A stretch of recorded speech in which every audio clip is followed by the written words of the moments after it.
Chinese Folk Tales, collected by Louise and Yuan, C. Kuo.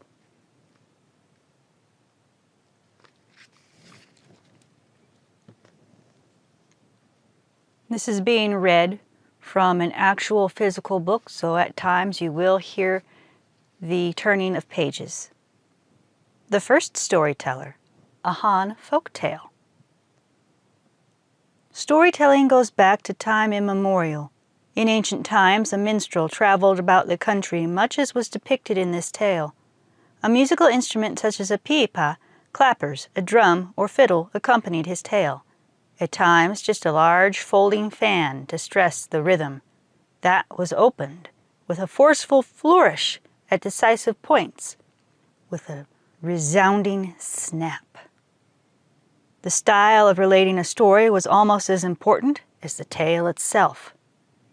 Legends about the world's beginnings and creation of mankind, sage kings and evil ones, folk tales about historical personages, culture heroes, poets and philosophers, and episodes from historical romances were immensely popular. There were also instances of exiled kings who lived happily among the common people, of scholars disillusioned with court life and officialdom who found happiness and spiritual comfort living in reclusion despite physical deprivations. All were generally included in the extensive repertoire of an itinerant, professional storyteller whose narrations provided entertainment and popular education throughout the length and breadth of the land. What's the matter, Thunder? Well, we're almost to the tale itself, you silly kitty. Just a little bit more of the introduction. Wending his way through dusty lanes to the click-clack of clappers, he possessed the magnetic attraction of the Pied Piper of Hamelin. And with that, we begin the tale. This tale is about the very first storyteller. It was said that he was a king's son, blind at birth. As soon as the king was told, he ordered the infant to be abandoned, for he wanted a more worthy successor to his throne. The baby was taken to a high mountain where many strange wild animals roamed and left there to die. Strange to say, they did not harm him, but took pity on him and brought him to their caves.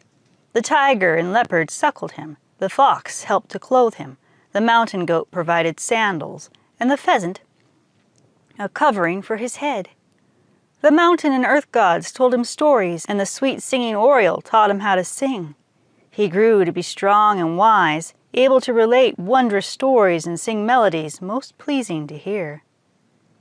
After 7 years had elapsed, a jade pipa dropped from heaven into his lap. A fairy living in the forest taught him how to play, and soon he became an expert minstrel. None could excel him. So one day, he carefully wrapped his pipa and bid farewell to his friends. In his wanderings he met shepherds, hunters, peasants, and farmers. He played his pipa for them, sang and related stories such as they had never before heard. In turn, they gave him sustenance and shelter, and unfolded stories about their lives. This enabled him to understand the sorrows and joys of life, and thus create many more stories that brought laughter and tears to all his listeners. After a time, he met a scholar who spoke about astrology, geology, the ancient classics and teachings of the sages. Thereafter his storytelling was even more eloquent and stirring. Wherever he went, people became his friend and treated him like a brother. Days and years went by in just this way. One day, because of him, now a splendid youth of 16, a serious quarrel arose between two very wealthy herdsmen, originally good friends. One, a cattle owner, had listened to the youth sing and tell stories, and afterward could not bear to part with him. For scores of days the young boy was retained to sing and relate an inexhaustible fund of stories. The other, a horse owner, visited one day, and at once was so taken with the youth's ability that he became obsessed with the wish to have the minstrel live with him. But The cattle owner persistently refused to allow the storyteller to go away. Thereupon, the two friends started to argue and then came to blows. However, the horse owner succeeded in fleeing with the youth. The cattle owner became so upset that he petitioned the king to judge the case and punish the horse owner. In turn, his former friend quickly lodged a complaint saying that he was injured in the unjust fight. The king listened to their arguments that carried on for 3 days and nights. Since both men had good reasons for their behavior, the minstrel was ordered to the palace for questioning. "What are you carrying?" the king inquired. "My pipa." The curious king requested the boy to play. When he plucked the strings and sang, the king sat entranced.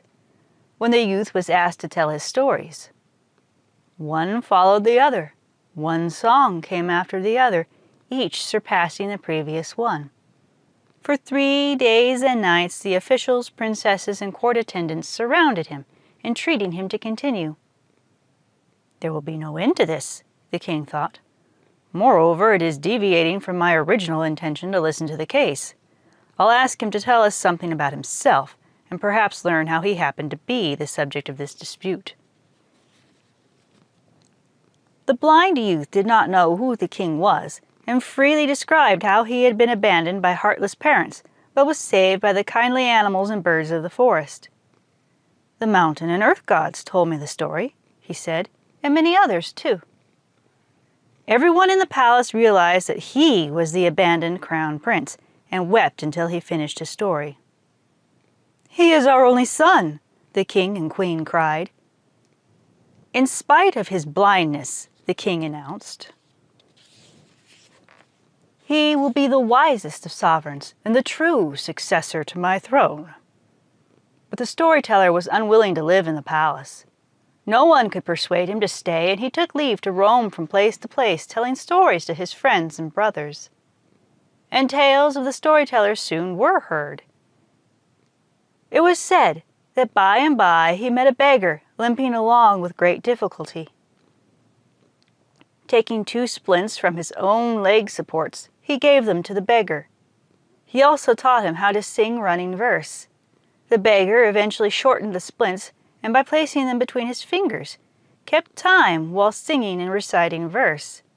The clap of the castanets was so spirited and pleasant to hear that people called his type of singing falling petals of a lotus flower, and eventually it became a special type of storytelling.